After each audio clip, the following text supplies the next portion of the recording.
একটা ইনফরমেশন দিতে চলে এলাম, যেটা হলো গিয়ে 29শে মার্চ স্যাটার্ন মানে শনি সে রাশি পরিবর্তন করে কুম্ভ রাশিতে ছিল এতদিন, সে এখন মীন রাশিতে এসেছে। তো 29শে মার্চ এই চেঞ্জটা হলো।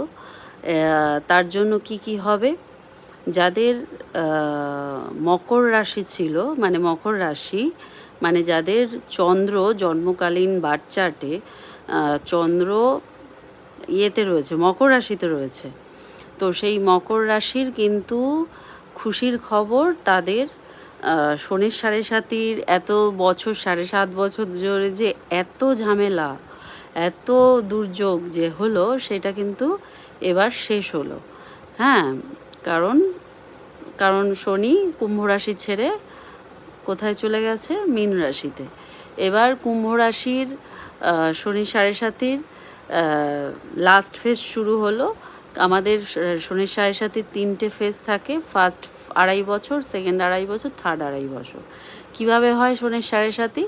যখন শনির গ্রহটা আমাদের রাশির মানে চন্দ্র রাশি, যেখানে আমাদের চন্দ্রটা রয়েছে জন্মকালীন ছকে, সেই রাশির আগের ঘরে, সেই ঘরে এবং তার পরের ঘরে 2.5 বছর করে থাকছে।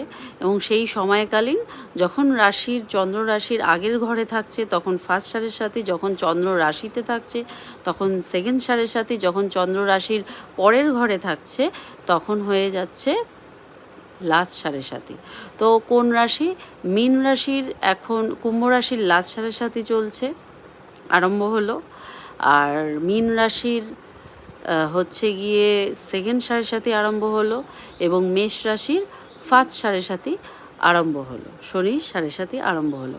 এবার ধাইয়া ব্যাপারটা বলে দিই। ধাইয়া যেটা চলে সেটা হলো গিয়ে, সেটাও 2.5 বছর। কখন? যখন চন্দ্র রাশি থেকে আমাদের শনি গ্রহটি চতুর্থ বা অষ্টমে আছে তখন ধাইয়া চলে। তো কোন কোন রাশির থেকে রয়েছে?